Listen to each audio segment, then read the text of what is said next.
नमस्कार बंधुगण आमे शुणुचे उपन्यास छ माण आठ गुंठ लेखक व्यासकवि फकीरमोहन सेनापति। एसबु कथा समस्तंको जना अधिका करी कौन लेखिबु। परिच्छेद 13 हितोपदेश। प्रथमा भारी तो फुसफुस, द्वितीया उठिब परा बास, प्रथमा चाष की बास, द्वितीया सर्वनाश। ए किए रे बापा? तंती तुठरे कविता। रांधुणी गाधुआ बेଳ गड़ीगलाणी। तंती तुठरे दियोटी दर बुढ़ी 10 हाथ छाड़ी बसी दांत घसु घसु ए कथागुड़िक कही परस्पर मुहंकु चाहाँ चाहीं हेले। मुरुकी मुरुकी हसी पुणी डरीगला परी तुनी हेले। तुम्भे पाटी करी कथा कह, सेथिरे केही मन देबे नाही। निहाती पाख लोक मध्य न शुणिला परी कहिबे, किंतु दुई जण फुसफुस हुअन्तु। लोकंक मन देख सेहिठारे। कथाटा शुणिया पाई समस्तंक मन गुड़ेई तुड़ेई हेउथाए। वास्तविक सान मंजी भितरे बड़ गछ लुचि रहिला परी तुनी कथा मध्यरे केबे केबे भारी कारखाना थाए। तुठरे तो आउ केही नाही। दर बुढ़ी दियोटिकी की सकाशे तुनी तुनी इशारारे एपरी कथा कहिले पुणी डरी जाई तुनी हेले। तंती तुठर पाणी गड़ंती डाहाणा हाथी अधाअधि बाटकू 20 हाथ अंदाज छाड़ी जाउली बर अश्वत्थ गछ लगालगी ही रही अछि। गछ दियोटी अधा भलिया थाकुलु थुकुलु, पुणी सेथिरे कअँଳ पत्र लदी होई अछि। घाट पाख बाट पाखरे बर अश्वत्थ विवाह करई देले कन्यादानर फल मिले। हिंदू मानकर एही संस्कारर चिन्ह अनेक स्थानरे देखा जाए। माइकिनिया दियोटी कथा कहु कहु सेही गछ मूलकू 2-3 थर अनाइथिले। एबे कथा काहीं जाए। चोर तो अंधार रातिरे खूब होशियारी रे चोरी करी जेलखाना को एते कैदी काहू आइले। बुद्धिमान होशियार गोविंदा आखिरे धूली पकाइबा सहज कथा नुहे। अवश्य गछ मूलरे पदार्थ विशेष सहित एमानंक कथार घनिष्ठ संबंध अछि। ठीक आंभमानंक अनुमान संपूर्ण ठीक। क्षीय मुंडटी हातरे पड़िले बुद्धिमान तंती जेमंत बिड़ाए सूता सड़खे सड़खे टाणी आणे, आंभमानंकु सेहीपरि बुद्धिमान जानिब टिकिए संकुन देई सबु कथा आंभमानंक ठारु शुणी जाओ। जाउली गछ उहाड़रे दियोटी स्त्री बसी कण कुहाकुही होउछंती। मला जा, एमानकु जे आंभे माने भल करी चिन्हु। असमୟରେ अस्थानरे एमाने बसी कण कहुचंती। मिलनटा मध्य भारी चमत्कार रकमर। गोटिए धूर्ता नष्ट प्रकृति श्रुगाळी, आउ गोटिए ठीक विपरीत नितांत निरीह मेंढी। दुहिंक मध्यरु जणे नाकबसणी टेकी सापुणी फणा टेकी सावधानता सहित अनाइला परी चारिआडकू अनाई अनर्गल वक्तृता उजाड़ी पकाउछि। द्वितीयार पाखरे पाणी माठियाए थुआ, डाहाण हाथरे दांत काठी खंडिए मुठा, कपाळ जाए ओढ़ाणा टणा। गोटे उत्कट शब्द शुणिले मेंढी जेपरी सेही दिगकू ताटका होई चाही रहिଥାଏ, सेहीपरि सेही स्त्रीटी स्थिर मन धीर बुद्धि पंचभूत आत्मा दोरस्थ निर्मल हृद कमलरे सुखदेवंक मुखरू परीक्षित पुराण शुणिला परी वाक्यावली श्रवण करुअछि। मात्र सेगुड़िक ताहा मस्तक भंडारे संचित होउछि कि आउ कान बाटे सड़खे सड़खे बाहरी जाउअछि, ताहार स्थिरता बोलिबाकू आंभेमाने नितांत अक्षम। आपण अवश्य सेमानक कथा शुणिबाकू इच्छा करिवे, संदेह नास्ति।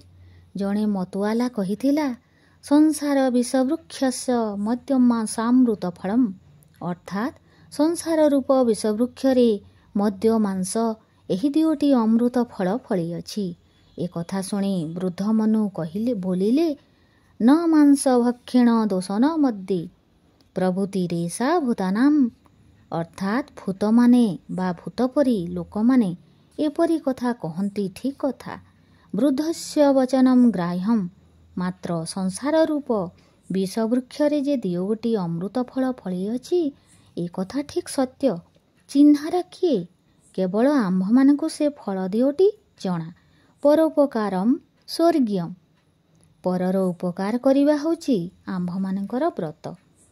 ଆପଣମାନଙ୍କର ଉପକାର ସାଧନା ନିମନ୍ତେ ସେହି ଫଳ ଦିଓଟିର ନାମ ପ୍ରକାଶ କରୁଅଛୁ।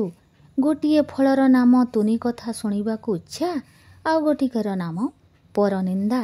ଆପଣମାନେ କାହାରି ଘରର ଗୁପ୍ତଛିଦ୍ର କଥା ମନ ଦେଇ ଶୁଣିବେ, ବୁଝିବା ହେଲେ ଟିକି। ଫଳର ମାହାତ୍ମ୍ୟ ନଥିଲେ କି ତାହାର ଏଡ଼େ ଆନନ୍ଦ ହୁଅନ୍ତା। ଆମ୍ଭେମାନେ କ'ଣ ଲେଖିବାକୁ ଯାଉ, କ'ଣ ଲେଖି ପକାଉଛୁ। ଯେତେ ବେଗରେ ଆହୁଲା ଭିଡ଼ ପାଣି ସୁଅଟା ନାଆକୁ ଲକ୍ଷ୍ୟସ୍ଥାନରୁ ଦୂରକୁ ଟାଣି ନିଏ, ମାତ୍ର ଟାଣୁଆ ନାଉରି ମଙ୍ଗ ଛାଡ଼େ ନାହିଁ। ଆମ୍ଭମାନଙ୍କ କଲମ ଏଣେ ତେଣେ ଯାଉଅଛି ସତ, ମାତ୍ର ମୂଳ କଥାଟା ହଲଚଲ ହୋଇପାରିବ ନାହିଁ। କଥାଟା ଦାଣ୍ଡେ ଦାଣ୍ଡେ ଚାଲିଥିବ। ସେ କଥା ଯାଉ, ଆପଣଙ୍କୁ ଆଉ ସନ୍ଦେହରେ ପକାଇ ରଖିବା ଉଚିତ ନୁହେଁ। ଏ ଦିଓଟି ସ୍ତ୍ରୀ ଲୋକ କି କଥା କହୁଅଛନ୍ତି, ସବୁ ଖୋଲାସା କରି କହିଦେବା ଉଚିତ। କୌଣସି ଲୋକ ଗୋଟିଏ କଥା କହିବା ଆଗରୁ ଅନେକ ମୁଖବନ୍ଧ, ଅନେକ ବକ୍ତୃତା କରି ବସନ୍ତି। ମାତ୍ର ଆମ୍ଭମାନଙ୍କର ସ୍ୱଭାବ ଏହାର ସମ୍ପୂର୍ଣ୍ଣ ବିପରୀତ। ଯାହା ବୋଲିବାର ଅପରିଷ୍କାର କରି ଝଟପଟ କହି ପକାଉ। ଆଉ ଅନେକ ଲୋକ ଭୟରେ ଅନେକ କଥା ଲୁଚାନ୍ତି, କିମ୍ବା କହୁ କହୁ କ'ଣ କହି ପକାନ୍ତି। ଏହି ଦେଖନ୍ତୁ ନା, ଦରବୁଢ଼ୀ ମାଇକିନିଆ ଦିଓଟି ଇସାରାରେ କହୁ କହୁ ତୁନି ହୋଇଗଲେ। ମାତ୍ର ତନ୍ତିଆଣୀ ମାଇକିନିଆମାନଙ୍କ ଠାରୁ ଆମ୍ଭମାନଙ୍କର ସାହସ ଖୁବ୍ ବେଶୀ। ବୀର ପରି ସବୁ କଥା କହିଯିବୁ। ଆଉ ଗୋଟିଏ କଥା କ'ଣ ଜାଣନ୍ତି? ଆମ୍ଭ ଭଳିଆ ଲୋକ ଡକା ପଡ଼ିଲେ ମଧ୍ୟ କେହି ଶୁଣିବାକୁ ନାହିଁ। କିନ୍ତୁ କେହି ପ୍ରଧାନ ଲୋକ ଆଁ କରିଦେଲେ ଦେଖିବେ 200 ଲୋକ ତାଙ୍କ ପାଟିକି ଅନାଇ ରହିବେ। ବିଲାତର ଲୋକେ ପ୍ରଧାନ ଲୋକଙ୍କ କଥା ଶୁଣିବା ପାଇଁ ଅଣ୍ଟାରେ ପଇସା ଖୋସି ଦୌଡ଼ନ୍ତି। ଗଛ ମୂଳିଆ ସ୍ତ୍ରୀ ଲୋକ ଦିଓଟି ଗ୍ରାମରେ ସୁବିଖ୍ୟାତ। ଆପଣ ମଧ୍ୟ ସେମାନଙ୍କୁ ଭଲ କରି ଚିହ୍ନନ୍ତି। ମନୁଷ୍ୟମାନେ ରୂପରେ ନୁହେଁ, ଗୁଣରେ ସିନା ଚିହ୍ନାଯାନ୍ତି। ଭଲ ହେଉ ବା ମନ୍ଦ ହେଉ, ସାଧାରଣ କଣ୍ଟରୁ ଯାହାର ଗୁଣ ବେଶୀ, ସେ ତେତେ ବିଖ୍ୟାତ। ଗୋବିନ୍ଦପୁର ଗ୍ରାମରେ ଊଣା ଅଧିକେ କାହାଣେ ମାଇକିନିଆ ଅଛନ୍ତି। ସେମାନଙ୍କ ମଧ୍ୟରେ ଏ ଦିଓଟି ବଛା। ଗୋଟିଏ ଚତୁରତା ଓ ଧୂର୍ତ୍ତତାରେ, ଆଉ ଗୋଟିଏ ସରଳତା ଓ ନିର୍ବୋଧତାରେ ଦିଓଟି ବିଖ୍ୟାତ ସ୍ତ୍ରୀ ଲୋକ। ପୁଣି ଗୁପ୍ତ କଥା ଆପଣ କି ନ ଶୁଣି ଛାଡ଼ିବେ, ସେଥିସକାଶେ ସିନା ଲେଖିବାକୁ ବସିଅଛୁ। ଆମ୍ଭେମାନେ ବହୁ ପରିଶ୍ରମ, ବହୁ ଯତ୍ନ କରି ସେମାନଙ୍କ କଥା ସଂଗ୍ରହ କରିଅଛୁ। ଗୋଟିଏ ସ୍ତ୍ରୀ ଭାରି ଏକ ଲମ୍ବା ବକ୍ତୃତା କରିଥିଲା। ଆପଣ କେତେଗୁଡ଼ିଏ କଥା ଶୁଣିବାକୁ ଅସୁଖ ପାଇବେ। ଲମ୍ବା କଥା ଲେଖିବାରେ ଆମ୍ଭେମାନେ ମଧ୍ୟ ଅନଭ୍ୟସ୍ତ। ତାହାର ସାରମର୍ମ ଲେଖୁଅଛୁ। ଦେଖ, ସାରିଆ ବୁଢ଼ୀ ମଙ୍ଗଳା ସବୁର ମୂଳ। ତାଙ୍କ ଆଜ୍ଞାରେ ପୃଥିବୀ ଚଳୁଛି, ସଂସାର ଆତଯାତ ହେଉଛି। ତାଙ୍କ ଆଜ୍ଞା କି ଅନାସ୍ଥା ହେବ? କେତେ ବାର ବରତ କରି ଦେବୀଙ୍କ ଆଜ୍ଞା ପାଇବ। ତମର ଖୁବ୍ ଭାଗ୍ୟ। ଏଡ଼େ ଭାଗ୍ୟ କାହିଁ ଦେଖିପାର ନାହିଁ ପରା। ଏକା ସାଆନ୍ତଙ୍କ ଘର ଉପରେ ଦୟା ଥିଲା, ଏବେ ତୁମ ଉପରେ ହେଲା। ତମେ ମଙ୍ଗଳାଙ୍କ ମନ୍ଦିରଟା ବନାଇ ଦିଅ ତ, ଦେଖିବ ତୁମ ଘର ଲକ୍ଷ୍ମୀ ଭଣ୍ଡାର ହୋଇଯିବ। ପଣ ପଣ କାହାଣ ଟଙ୍କା କାହୁଁ ଆସି ଘରେ ପଶିବ। ଧାଡ଼ି ଧାଡ଼ି ଧାନ ମରେଇ ବସିଯିବ। ଭଗବାନ କି ଆଉ ତନ୍ତ ବୁଣିବ? ତୁମ ପଛରେ 10 ଜଣ ପୋଇଲି ଗୋଡ଼ାଇବେ। ତମେ ମଙ୍ଗଳାଙ୍କ ଆଜ୍ଞା ମାନ, ଯେପରି ହେଉ ମନ୍ଦିରଟା ବନାଇ ଦିଅ। ଟଙ୍କା ସକାଶେ ଭାବନା କ'ଣ ଅଛି? ମଙ୍ଗଳାଙ୍କ ନାଁ ଶୁଣିଲେ ଟଙ୍କା କିଏ ନ ଦେବ? ଆଉ କୁଆଡ଼େ କ୍ୟାଁ ଖୋଜିବ? ମଙ୍ଗରାଜଙ୍କ କାନରେ ପଡ଼ିଲେ ରାତି ଅଧରେ ଟଙ୍କା ଗଣିଦେବ। ସେ କଥାରେ ମୁଁ ଲଗା ହେଲି, ମୁଁ ଟଙ୍କା ଆଣିଦେବି। ତମକୁ କିଛି କରିବାକୁ ହେବ ନାହିଁ। ବେଶୀ ଟଙ୍କା ଲୋଡ଼ା ନାହିଁ। 150 ଟଙ୍କା ହେଲେ ଖୁବ୍ ଗୋଟାଏ ବଡ଼ ମନ୍ଦିର ହୋଇଯିବ। କେନ୍ଦ୍ରାପଡ଼ାରେ ଯେ ବଳଦେବଙ୍କ ମନ୍ଦିର ଅଛି, ଠିକ୍ ତେତିକି ଉଞ୍ଚା, ତେତିକି ଚଉଡ଼ା ହେବ। ତମ 6 ମାଣ 8 ଗୁଣ୍ଠ ଜମି କଣ୍ଟ ଲେଖିଦେବ, ମୁଁ ଟଙ୍କା ଆଣିଦେବି। ତୁମ ଜମି ତ କେହି ଘେନିଯିବ ନାହିଁ।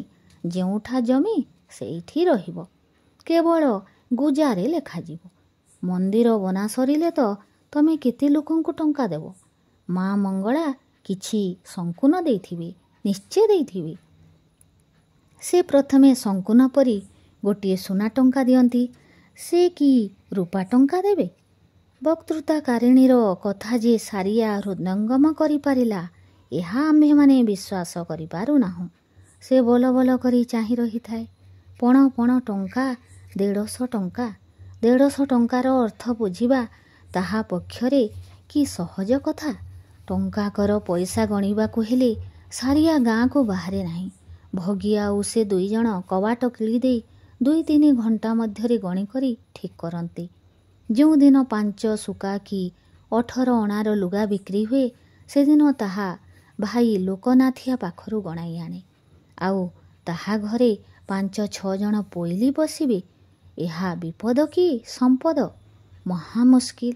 ଭଗିଆ ପାଖରେ ନାହିଁ, କରେ କ'ଣ? ପଳାଇ ପାରିଲେ ରକ୍ଷା। ସାରିଆ ଗୋଟିଏ ଦୀର୍ଘ ନିଶ୍ୱାସ ପକାଇ ଥରେ ପାଣି ମାଠିଆକୁ ଅନାଇ ଚମ୍ପା ସାଆନ୍ତାଣୀ ଏତିକି କହି ତୁନି ହେଲା। ଆଉ କିଛି କହିପାରିଲା ନାହିଁ। ମାତ୍ର ଧୂର୍ତ୍ତା ଚତୁର ଚମ୍ପାର କିଛି ବୁଝିବାକୁ ବାକି ରହିଲା ନାହିଁ। ତାର ମନ୍ତ୍ର ଯେ କିଛି କାଟ କଲା ନାହିଁ ତାହା ସେ ବେଶ୍ ବୁଝିନେଲା। ପୁଣି ଶିକାର ହାତରୁ ପଳାଇବା ସକାଶେ ଛଟପଟ ହେଲାଣି। ଢେର ଦିନ ଖୋଜି ଖୋଜି ବିରାଡ଼ି ଇଲିସି ଧରିଅଛି। ତାହା ଦାଢ଼ରୁ କି ସହଜେ ପଳାଇବ? ମନ୍ତ୍ର ବଦଳାଇବା ଦରକାର। ଚମ୍ପା, ଦେଖ ସାରିଆ, ଟଙ୍କାରେ କ'ଣ ଅଛି, ସୁନାରେ କ'ଣ ଅଛି? ଟଙ୍କା ସୁନାରେ କେହି ସ୍ୱର୍ଗକୁ ଯାଏ ନାହିଁ। ମୂଳ କଥା ପିଲାଝିଲା। ଯେଉଁ ଘରେ ପିଲା ନାହିଁ ସେ ଘର ତ ଦିନ ଦ୍ୱିପହରେ ଅନ୍ଧାର। ବାଞ୍ଝ ବରଡ଼ି ହେବା କି ଊଣା ପାପ? ସାଆନ୍ତଙ୍କ ଘରେ ରୋଜ ପୁରାଣ ହୁଏ, ମୁଁ ଶୁଣେ। ସେଦିନ ଗୋସେଇ ପୋଥିରେ ଗାଇଲେ, ଯାହାର ପିଲା ଝିଲା ନାହିଁ ସକାଳୁ ତା ମୁହଁ ଚାହିଁବ ନାହିଁ। 3 ପପୁଆତି ସୁଲକ୍ଷିଣୀ, ବାଞ୍ଝ ବରଡ଼ି ଗାଁ ନେଉଛୁଣି। ଯାହାର ଘରେ ପୁଅ ଝିଅ ନଥାଏ ସେ ମାଇକିନିଆ ବଡ଼ ଦୁଃଖ ପାଏ। ଭାଗବତ ପାଠ କ'ଣ ମିଛ? ମାହାଳିଆକୁ ସମସ୍ତେ ଗାଦିକୁ ମୁଣ୍ଡିଆ ମାରୁଛନ୍ତି। ଆଉ ତମେ ଦେଖିବଟି, ବଡ଼ି ସକାଳୁ ତମ ଦୁଆର ବାଟ କେହି ଲୋକ ଚାଲନ୍ତି ନାହିଁ। କିଆଁ ଚାଲନ୍ତି ନାହିଁ? ତମ ମୁହଁ ଦେଖିବେ ନାହିଁ ବୋଲି। ତମେ ଶୁଣିଥିବ ଆମ ସାଆନ୍ତାଣୀ ପ୍ରଥମେ ବାଞ୍ଝ ଥିଲେ। ଦିନ ଘଡ଼ିଏ ଯାଏ ଆମେମାନେ ତାଙ୍କ ମୁହଁ ଚାହୁଁ ନଥିଲୁ ପରା। ସାଆନ୍ତାଣୀ କାନ୍ଦି କାନ୍ଦି ମଙ୍ଗଳାଙ୍କୁ ପୂଜା ଦେଲେ। ଦେବୀଙ୍କର ତମ ଉପରେ ଯେପରି ଦୟା ହେଲା ସେହିପରି ତାଙ୍କୁ ଦୟା ହେଲା। ଏବେ ଦେଖ ନାତି ନାତୁଣୀ ଦେଖିବାକୁ ବସିଲେଣି। ସାରିଆ ଚାହିଁ ସ୍ୱପ୍ନ ଦେଖୁଅଛି। କଥା ସବୁ ଶୁଣି ତା କାନ ଭାଁ ଭାଁ ଡାକିଲାଣି। ପଳାଇବାକୁ ଇଚ୍ଛା, ବାଟ କାହିଁ। ବିରାଡ଼ି ମୂଷାବେକ ମାଡ଼ି ବସିଅଛି। 2 ଆଖିରେ ପାଣି ଢଳ ଢଳ କରୁଅଛି। କଥା କହିବାକୁ ଇଚ୍ଛା, ପାଟି ଫିଟୁ ନାହିଁ। ବହୁତ କଷ୍ଟରେ ପାଟି ଫିଟିଲା। ସାରିଆ, ମୁଁ କ'ଣ କରିବି?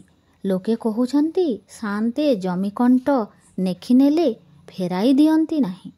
ଚମ୍ପା, ରାମ ରାମ ରାମ, ଏ କି କଥା କହିଲ? ମଙ୍ଗଳା କାମକୁ ଟଙ୍କା ଦେବେ, ତମ ଜମି ନେବେ? ସେ ଗାଁ ଲୋକଙ୍କ କଥା ଶୁଣୁଛ କିଆଁ? ଏ ଗୋବିନ୍ଦପୁର ଗାଁଟା ପୃଥ୍ୱୀର ନିଉଛଣା। ଏ ଗାଁ ମାଇକିନିଏ ଦିନ ଦ୍ୱିପହରେ ବୁଡ଼ାଇ ମାରିବେ ପରା। ତମ ସୁଖ ଦେଖି ସେମାନେ ହାଇଁ ପାଇଁ ହେଉଛନ୍ତି। ଏ ଗାଁରେ ଶାଗ ଖିଆକୁ ପେଜଖିଆ ଦେଖିପାରେ ନାହିଁ। ତମେ କାହାରି ପାଖରେ କିଛି କହିବ ନାହିଁ। ଆହୁରି ଦେଖ, ଠାକୁରାଣୀଙ୍କ ଆଜ୍ଞା ନ ମାନିଲେ ଆଖି ଫୁଟିଯାଏ, କାନକୁ ଶୁଭେ ନାହିଁ, ଲୋକେ ମରିଯାଆନ୍ତି। ଗୋପୀନାଥପୁରରେ 3 ଜଣ ମାଇକିନିଆ ଠାକୁରାଣୀଙ୍କ କଥା ନ ମାନିବାରୁ ଏକାବେଳକେ ରାଣ୍ଡ ହୋଇଗଲେ। ଏ କଥା ଶୁଣିନାହଁ? ସାରିଆ ନିଶ୍ଚଳ କାଠ ପିତୁଳାଟି ପରି ବସି ସବୁ କଥା ଶୁଣୁଥିଲା। ଶେଷ କଥାଟା ଶୁଣି ଆଉ ସମ୍ଭାଳି ପାରିଲା ନାହିଁ। କାନ୍ଦି ପକାଇଲା। କଇଁ କଇଁ ହୋଇ କହିଲା, ମୁଁ କ'ଣ କରିବି ଚମ୍ପା ସାଆନ୍ତାଣୀ, ମୁଁ କ'ଣ କରିବି? ଚତୁରା ଚମ୍ପା ଏତେବେଳେ ସାରିଆର ମନ କଥା ବେଶ୍ ବୁଝିନେଲା। ମନ୍ତ୍ର ବାଟ କରିଥିବାର ଜାଣି ମନ ମଧ୍ୟରେ ଖୁବ୍ ଖୁସିଟାଏ ହୋଇ କହିଲା, ଦେଖ ସାରିଆ, ତମର କିଛି ଡର ନାହିଁ। ତମକୁ କିଛି କରିବାକୁ ହେବ ନାହିଁ। ମୁଁ ସବୁ କରିଦେବି। ସାରିଆ, ନାହିଁ ନାହିଁ, ମୋର କିଛି ଲୋଡ଼ା ନାହିଁ। ସେ ଭଲ ଥାଆନ୍ତୁ। ଚମ୍ପା, କିଛି ଡର ନାହିଁ। ଭଗବାନ ଗୋଡ଼ରେ କଣ୍ଟା ବାଜିବ ନାହିଁ। ଚମ୍ପା ଦଧିବାମନ ଧଣ୍ଡା ଓ ମୂର୍ତ୍ତିଏ ରସକୋରା ମହାରଦ ସାରିଆ ହାତରେ ଦେଇ କହିଲା, ଦେଖ ସାରିଆ, ଏହି ଧଣ୍ଡା ଏହି ମହାରଦ ସାକ୍ଷୀ ରହିଲେ ମୁଁ ତମର ସବୁ ଭଲ କରିଦେବି। ତମର 3 ପୁଅ ହେବ ଆଉ ଭଗବାନର ଗୋଟିଏ ଆୟୁଷ ହେବ। କିଛି ଚିନ୍ତା ନାହିଁ। ସାରିଆ, ମୁଁ କ'ଣ କରିବି? ଚମ୍ପା ସାନ୍ତାଣୀ, ମୁଁ କ'ଣ କରିବି? ଚମ୍ପା, ତମକୁ କିଛି କରିବାକୁ ହେବ ନାହିଁ। ଆଜି ସନ୍ଧ୍ୟାବେଳେ ଭଗବାନ ଓ ତମେ 2 ଜଣ ଏକାଠି ଆସିବ। ଯାହା କରିବାକୁ ହେବ ମୁଁ କରିଦେବି। ଆଉ ମଙ୍ଗଳା ବ୍ରତ ଧଇଲେ ଯେତେବେଳେ ଯାଏ ମଙ୍ଗଳାଙ୍କ କାମ ନ ହେଇଛି 2 ଜଣ ସ୍ନାନ କରି ଉପାସ ରହିଥିବ। ଖାଲି ଅଳ୍ପ ଅଳ୍ପ ଚୁଡ଼ା ଖାଇବ। ତମେମାନେ ବ୍ରତ କଥା ଜାଣ ନାହିଁ, ସେଥିପାଇଁ ସବୁ କହୁଛି। ତାହା ବା ସାରିଆ ଧୀରେ ଧୀରେ ଦିଘି ମଧ୍ୟକୁ ଗାଧୋଇବାକୁ ଗଲା। ଚମ୍ପା କେତେବେଳେ ଯାଏ ଗଛ ମୂଳରେ ଠିଆ ହୋଇ ଚାରିଆଡ଼କୁ ଅନାଇ ସନ୍ତୁଷ୍ଟ ଚିତ୍ତରେ ସାଆନ୍ତଙ୍କ ଉଆସ ଆଡ଼କୁ ଚାଲିଗଲା। ଆମ୍ଭେମାନେ ଗୁପ୍ତ ଭାବରେ ଅନୁସନ୍ଧାନ କରି ସମ୍ବାଦ ପାଇଅଛୁ, ସେଦିନ ଅଧରାତି ଯାଏ ସାରିଆ ଉଆସ ମଧ୍ୟରେ ଥିଲା। ଭଗବାନ କଚେରୀରେ ଥିଲା। ତହିଁ ଆର ଦିନ ଠାରୁ 4 ଦିନ ଯାଏ ଭଗବାନଙ୍କୁ ଗାଁ ମଧ୍ୟରେ କେହି ଦେଖିନାହିଁ। ତାହାକୁ କଟକ ବାଟରେ ଲୋକେ ଦେଖିବାର କେହି କେହି କହନ୍ତି। ପରିଚ୍ଛେଦ 14। ହୁକେ ହୁକେ ହୋ, ହୁକେ ହୁକେ ହୋ, ହୁକେ ହୁକେ ବିଲୁଆ ଡାକିଲେ ଠିକ୍ ଅଧରାତି। ମଫସଲ ଗାଁରେ ଘଡ଼ି ଘଣ୍ଟା ନାହିଁ। ବିଲୁଆ ଡାକ ଶୁଣି ରାତି ଠିକ୍ କଲୁ। ଏହି ପ୍ରାଣୀଗୁଡ଼ିକ ଗ୍ରାମର ଭାରି ଉପକାରୀ। କ୍ଷୁଦ୍ର ଗ୍ରାମରେ ମ୍ୟୁନିସିପାଲିଟି କମିଶନର ନାହାନ୍ତି। ଗ୍ରାମରୁ ମଲା କୁକୁରଟି, ମଲା ମୂଷାଟି, ମଲା ବିରାଡ଼ିଟି ଆଉ ମଇଳା ଦ୍ରବ୍ୟ ଉଠାଇବା କାର୍ଯ୍ୟ ଏମାନଙ୍କ ଜିମା। ଅଧରାତି ଗୋବିନ୍ଦପୁର ଗ୍ରାମ ନିସ୍ତବ୍ଧ। ଚେଁ ଭେଁ ଶବ୍ଦଟି ନାହିଁ। ତେଲି ସାହିରେ ଗୋଟିଏ ସେଜ ପିଲା କୁଆଁ କୁଇଆଁ କୁଆଁ କରି କାନ୍ଦୁଥିଲା। ତାହାର ମା ନିଦ ଅଳସରେ ପିଲାକୁ ଥାପୁଡ଼ା ଥାପୁଡ଼ି କରି ଭାରି ମୂଲ୍ୟବାନ ଏବଂ ଦୁଷ୍ପ୍ରାପ୍ୟ ଜିନିଷମାନ ଯାଚି ଚୋର, ଚୌକିଆ, ବାଘ ପ୍ରଭୃତି ଭୟଙ୍କର ପ୍ରାଣୀମାନେ ଆସୁଥିବାର ଭୟ ଦେଖାଇ ଏବଂ ପିଲାଟି ଯେ ଖୁବ୍ ଭଲ, ସେ କାନ୍ଦିବ ନାହିଁ, ତୁନି ହୋଇ ଶୋଇପଡ଼ିବ ଇତ୍ୟାଦି ପ୍ରଶଂସାବାଦ କରି ଶୁଆଇ ପକାଇଲାଣି। ମଙ୍ଗରାଜଙ୍କ କଚେରୀ ଅଗଣାରେ ଆମ୍ଭମାନଙ୍କ ଗୋବରା ଜେନା ଆଉ ସଉତୁଣିଆ ମୌଜାର ଚୌକିଆ ଦାସ ଜେନା 2 ଜଣ ଚିତାଏ ଲେଖାଏଁ ଲମ୍ବ ବାଉଁଶ ବାଡ଼ି 2 ଖଣ୍ଡି ଦିଏଁ ବିଏଁ ଲମ୍ବ 2ଟା ନିଆଁ ବରିଆ ପାଖରେ ପକାଇ ନିଶ୍ଚିତ ଭାବରେ ଶୋଇଛନ୍ତି। ବାହାରର ଲୋକେ ମନରେ କରିବେ ମଙ୍ଗରାଜଙ୍କ କଚେରୀରେ 2ଟା ଘୁଷୁରୀ ଚରୁଛନ୍ତି ଅବା। ଆମ୍ଭେମାନେ ସର୍ବଦା ସବୁ ବିଷୟରେ ସାବଧାନ ଥାଉ। ସବୁ ବିଷୟ ଅନୁସନ୍ଧାନ କରି ବୁଝୁ। ତଥାପି ପ୍ରଥମେ ଆମ୍ଭମାନଙ୍କର ମଧ୍ୟ ଭ୍ରମ ହୋଇଥିଲା। ମାତ୍ର ଭଲ କରି କାନ ଡେରି ଶୁଣିବାରୁ ଶୁଣାଗଲା ଚୌକିଦାର 2 ଜଣଙ୍କ ନାକର ଘୁଙ୍ଗୁଡ଼ି ଡାକ ଭ୍ରମ ପ୍ରମାଦର କାରଣ ଅଟେ। କଚେରୀ ବାହାର ପିଣ୍ଡାରେ 3 ଜଣ ପ୍ରଜା ପଟାପଟ ପଟାପଟ ଚାପୁଡ଼ା ବାଡ଼େଇ ହୋଇ ଗଡ଼ୁଥାନ୍ତି। କ୍ଷୁଧା, ଚିନ୍ତା, ମଶା ଏମାନଙ୍କ ସହିତ ନିଦ୍ରାର ସଉତୁଣୀ ସମ୍ବନ୍ଧ ଥିଲା ପରି ଜଣାଯାଏ। ପ୍ରଜା 3 ଜଣ କରଜା ଧାନ ସକାଶେ ଅଟକ ଅଛନ୍ତି। ଦିନଯାକ ଦକ୍ଷିଣ ହସ୍ତର କାର୍ଯ୍ୟ ସଙ୍ଗେ ସମ୍ପର୍କ ନାହିଁ। ତାହା ଉପରେ ମଶା, ଏଉତାରେ ଚିନ୍ତା, ଆଉ ନିଦ କଥା କିଆଁ ପଚାର? କଚେରୀ ପ୍ରସ୍ତ ଟପି ଭିତରକୁ ଯିବାର ପ୍ରଥମ ପ୍ରସ୍ତରେ ମଙ୍ଗରାଜଙ୍କ ପହଡ଼ ଘର। ପ୍ରୟୋଜନ ବେଳେ ଲୋକେ ତାହାକୁ ଗନ୍ତାଘର ବୋଲି ମଧ୍ୟ କହନ୍ତି। ଉଆସର ସବୁ ଘରଠାରୁ ଏ ଘରଟି ଶ୍ରେଷ୍ଠ ହେବାର ଉଚିତ। ମଧ୍ୟ ସେ ବିଷୟରେ ତ୍ରୁଟି ହୋଇନାହିଁ। ଘରଟି ଆଟୁ 5 ଶ୍ରେଣିଆ, ପୂର୍ବ ଦୁଆରୀ, ସମ୍ମୁଖରେ ଚଉଡ଼ା ପିଣ୍ଡା। ଦୁଆର ପଣସ କାଠର ଜାଉଁଳି କବାଟ ଲାଗିଅଛି। କବାଟରେ 4 କୋଣିଆ ଛକ ପଡ଼ିଛି ବତା। ଛକରେ ଛତିବାଲା ଲୁହା ମେଖ ବାଡ଼ିଆ। ବାହାରକୁ କଡ଼ା ଆଉ ଶିକୁଳି ଲାଗିଅଛି। 2ଟା ବଡ଼ ବଡ଼ ନଳି କୋଲପ ପଡ଼େ। ଘର ପଶ୍ଚିମ ପଟ କାନ୍ଥର ପେଟେ ଉଞ୍ଚରେ 1.5 ଚାଖଣ୍ଡେ ଓସାର ଗୋଟିଏ ଗଜଲଗା ଝରକା ଲାଗିଅଛି। ମଗୁସୁରେ ମାସ ଗୁରୁବାରରୁ ଘର ଲିପା ପୋଛା ହେଲେ କଦାଚିତ୍ ସେ ଝରକା ଫିଟେ। ଘର 4 କୋଣ ଘିଟି ଘିଟିଆ ଅନ୍ଧାର। ତୁମ୍ଭ ଆମ୍ଭ ପକ୍ଷରେ ଦିନବେଳେ ଆଲୁଅ ଲୋଡ଼ା। ଘର କୋଣମାନଙ୍କର ଅସରପା ବୋଲେ ମୁହିଁ, ମୂଷା ବୋଲେ ମୁହିଁ। ବର୍ଣ୍ଣ ସାଦୃଶ୍ୟ ହେତୁରୁ ହେଉ ବା ନାମ ସାମଞ୍ଜସ୍ୟ ହେତୁରୁ ହେଉ, ଚମ୍ପା କହେ ଅସରପା ଲକ୍ଷ୍ମୀ। ଘରେ ଅସରପା ଥିଲେ ଅସର୍ପି ଆସେ। ସୁତରାଂ ଅସରପା ବଂଶ କାହାରି ବିନା ବାଧା ବଳତ୍କାରରେ ପୁତ୍ର ପୌତ୍ରାଦି କ୍ରମେ ଘର କୋଣମାନ ଅଧିକାର କରି ରହିଅଛନ୍ତି। ଘର ଉତ୍ତରପଟ କାନ୍ଥକୁ ଲଗାଇ ଗୋଟିଏ ଲମ୍ବା ବାଉଁଶ ଘୁଡ଼ୁଞ୍ଚି ଉପରେ 3ଟା ବଡ଼ ବଡ଼ ପୁରୁଣା ବେତ ଆଡ଼ୁଖୁର ଥୁଆ। ଘୁଡ଼ୁଞ୍ଚି ତଳେ ତକ୍ତପୋଷ, ତଳେ ଘର କଣରେ ଗୁଡ଼ ମାଠିଆ, ଆମ୍ବୁଲ ହାଣ୍ଡି, କରଞ୍ଜ ତେଲ ଡିବା, ପୁଞ୍ଜା 3 କି 4। ଆଉ ମୌଜାମାନଙ୍କର ଥିବା ତୋଟାରୁ କରଞ୍ଜ ସବୁ ବାଡ଼ିଆ ହୋଇ ଆସେ। ତେଲି ବେଠିରେ ପେଡ଼ି ଦିଏ, ସେହି ତେଲ ସବୁ ଗନ୍ତା ଘରେ ସାଇତା ଥାଏ। ବରଷକ ତେଲ କିଣାରୁ ଖଲାସ ବରଞ୍ଚ ବଳି ପଡ଼େ। ଦକ୍ଷିଣ ପଟ କାନ୍ଥ ପାଖକୁ 2ଟା ବଡ଼ ବଡ଼ ଆମ୍ବ କାଠର ସିନ୍ଦୁକ, ଆଉ ତାକୁ ଲଗାଇ ଗୋଟିଏ ଶାଳ କାଠର ସିନ୍ଦୁକ। ଏଟା ଲକ୍ଷ୍ମୀ ସିନ୍ଦୁକ। ପ୍ରତିଦିନ ଚମ୍ପା ସଞ୍ଜ ଦେଇ ଗୁରୁବାରକୁ ଗୁରୁବାର ସିନ୍ଦୁର ଚନ୍ଦନ ଦେଇ ପୂଜା ହୁଏ। ଅରୁଆ ଚାଉଳ ଗୁଡ଼ ଭୋଗ ଲାଗେ। ଓରାରେ 3-4ଟା ଶିକାରେ ଘିଅ ମାଠିଆ ଝୁଲୁଅଛି। ଗୋଠରୁ କାଟ ଘିଅ ଆସି ସେଥିରେ ଜମା ହୁଏ। ଶିକା ଓ ଓରାମାନଙ୍କରେ କଳା କଳା ପାଲିକି ଥୁପନା ପରି ବୁଢ଼ିଆଣୀ ବସା ମେଞ୍ଚା ମେଞ୍ଚା ହୋଇ ଝୁଲୁଅଛି। ପଶ୍ଚିମ ପଟ କାନ୍ଥ ପାଖକୁ ଉତ୍ତର ଦକ୍ଷିଣ ହୋଇ ମଙ୍ଗରାଜଙ୍କ ବଡ଼ ତକ୍ତପୋଷ। ଦକ୍ଷିଣ ଦିଗ ମୁଣ୍ଡ ପାଖକୁ ଭାରି ଗୋଟିଏ ବଡ଼ ମାଣ୍ଡି, ହେଁସ ଉପରେ ମୋଟା ଦସିଆ ଲୁଗାର ଦୋହର ବିଛଣା। ଚାଦରକୁ ଦେଖିଲେ ହଠାତ୍ ବୁଟାଦାର ଛିଟ ଲୁଗା ବୋଲି ଭ୍ରମ ଜନ୍ମିପାରେ। ମାତ୍ର ଆମ୍ଭେମାନେ ଭଲ କରି ଦେଖିଅଛୁ, ରକ୍ତ କୃଷ୍ଣାଭ ଚିହ୍ନଗୁଡ଼ିକ ମୃତ ଓଡ଼ଶର ଶରୀର ନିଃସୃତ ଶୁଷ୍କ ଶୋଣିତ ବିନ୍ଦୁ ଅଟେ। ଆଜି ଏହି ଅଧରାତି ସମୟରେ ସେହି ତକ୍ତପୋଷ ଉପରେ ଗୋଟିଏ ପୁରୁଷ ଏବଂ ତଳେ ଗୋଟିଏ ସ୍ତ୍ରୀ ବସି ଭାରି କଥାବାର୍ତ୍ତାରେ ଲାଗିଯାଇଅଛନ୍ତି। ପାଠକମାନଙ୍କୁ ଚିହ୍ନି ଦେବାକୁ ହେବ ନାହିଁ। ଏହି ସ୍ତ୍ରୀ ପୁରୁଷ 2 ଜଣ ଆମ୍ଭମାନଙ୍କର ଚମ୍ପା ଆଉ ଖୋଦ୍ ରାମଚନ୍ଦ୍ର ମଙ୍ଗରାଜ। ଚମ୍ପା ତକ୍ତପୋଷ ଉପରେ 2 ହାତ ପକାଇ ଭିଡ଼ି ବସିଅଛି। ମଙ୍ଗରାଜେ ତାହା ଆଡ଼କୁ ସତ୍ ଝୁଙ୍କି ପଡ଼ିଅଛନ୍ତି। ତକ୍ତପୋଷଠାରୁ 3 ହାତ ଦୂରରେ ପିତ୍ତଳର ଗୋଟିଏ ଦୀପରୁଖା ଥୁଆ। ତାହା ଉପରେ ମାଟି ବଇଠାଟି ମିଞ୍ଜି ମିଞ୍ଜି ହୋଇ ଜଳୁଅଛି। ଦୀପରୁଖାଟି ସର୍ବାଙ୍ଗ ତେଲକାଣ୍ଟିରେ ଲିପ୍ତ।